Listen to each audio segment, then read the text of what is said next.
Halo semuanya, apa kabarkah kalian saat ini? Ya, saya harap kalian semua dalam keadaan yang senantiasa baik-baik saja. Bisa dibilang di dalam manga One Piece chapter ke-1066 ini lumayan banyak kejadian menarik dan mengejutkan yang diungkap oleh Oda Sensei. Salah satunya ialah mengenai diperlihatkannya sosok Dr. Vegapunk.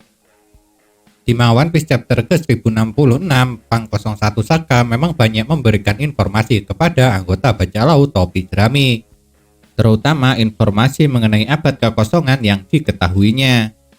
Tapi kalau menurut saya yang paling mengejutkan dari informasi yang diberikan oleh Pang 01 ialah cerita tentang insiden dilenyapkannya Pulau Ohara. Karena ternyata beberapa bulan setelah Ohara dihancurkan oleh pemerintah dunia dengan menggunakan Buster Call, orang paling jenius di dunia One Piece ini mendatangi pulau tersebut. Tujuannya adalah untuk memberikan karangan bunga kepada kenalannya, yaitu Profesor Clover. Dan yang mengejutkannya, rupanya meski Pulau Ohara berhasil dihancurkan, ilmu pengetahuan yang berada di tempat itu masihlah berhasil diselamatkan dengan cara memasukkan semua buku serta literatur ilmu pengetahuan mengenai abad kekosongan ke dalam sebuah danau. Dan karena pemerintah dunia tidak mengetahui hal itu, maka pada akhirnya pengetahuan tentang abad kekosongan yang berada di Pulau Ohara berhasil diselamatkan. Walaupun para warga Pulau Ohara harus membayarnya sangat mahal, yakni dengan mengorbankan nyawa mereka sendiri. Dan setelah kejadian itulah sosok Dr. Vegapunk diperlihatkan dengan jelas. Sosok Vegapunk digambarkan sebagai seorang manusia biasa dengan kepala yang sangat besar berbentuk seperti hati. Dan model kepala ini jujur saja membuat saya teringat dengan Deddy Corbuzier dulu. Karena Deddy Corbuzier dulu memang memiliki penampilan rambut berbentuk seperti hati. Tapi yang paling mencolok dari penampilan Vegapunk adalah diperlihatkannya dia yang selalu menjulurkan lidah. Yang hal itu sudah sangat jelas sekali seharusnya terinspirasi dari sosok Albert Einstein yang di dalam dunia nyata dikenal sebagai orang paling jenius juga. Betapa tidak jelas bagaimana, sebab pose Einstein yang menjulurkan lidah ketika tengah difoto memang sangat mendunia sekali. Namun penampilan seperti itu adalah ketika Dr. Vegapunk masih berusia 43 tahun. Karena menariknya sekarang setelah usianya 63 tahun penampilannya lumayan banyak berubah. Dan yang paling mencolok selain bertambah tua ialah dari bentuk kepalanya. Yang saat ini kepala Dr. Vegapunk sudah tidak sebesar dulu lagi. Lantaran kepala besarnya seperti dipotong tepat di atas keningnya dan digantikan dengan sesuatu berbentuk setengah buah apel sekaligus tangkainya. Memang benar untuk sekarang kita masih belum tahu kenapa penampilan Vegapunk bisa berubah se-ekstrim itu. Tapi jika menurut saya ada kemungkinan kepala besar Dr. Vegapunk yang terpotong itu sengaja ia buat. Tujuannya adalah untuk menciptakan para punk lainnya. Jadi kesimpulan saya adalah orang paling jenius di dunia One Piece ini sengaja memotong kepalanya dan membaginya menjadi 6 untuk dia tanamkan kepada para punk.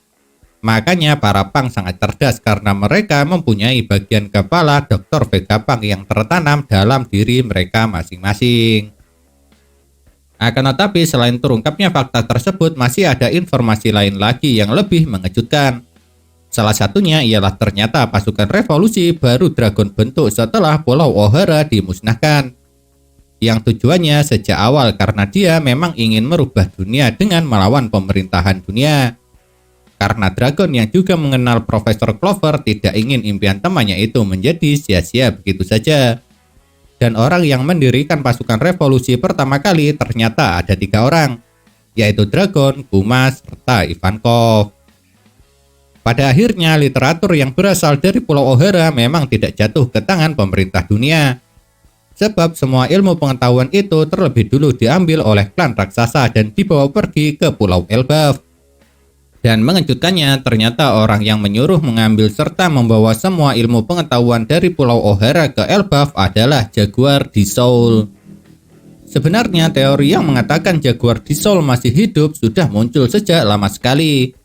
Dan jawaban mengenai teori tersebut baru terungkap di chapter ini. Dan dengan terungkapnya fakta yang satu ini berarti jelas sudah jika sebenarnya Kuzan telah membelot dari Marine sejak dulu sekali. Lebih tepatnya dia membelot sejak sekitar 20 tahun lalu. Karena kalau Kuzan tidak membelot, tidak mungkin dia akan menyelamatkan Robin serta Saul. Dan jika dia tidak membelot, Kusan yang seharusnya juga mengetahui mengenai fakta kalau bahwasanya ilmu pengetahuan di Pulau Ohara tidak ikut hancur akan melaporkannya ke pemerintah dunia. Namun pada kenyataannya dia tidak melakukan hal itu. Makanya sampai sekarang pemerintah dunia tidak mengetahui fakta tersebut. Nah, itulah yang dapat saya bahas mengenai manga One Piece chapter ke 1066 ini. Kalau menurut kalian kejadian manakah yang paling menarik? Jika memiliki pendapat, jangan sungkan-sungkan untuk menuliskannya pada kolom komentar. Karena komentar kalian itu sangat berarti bagi saya.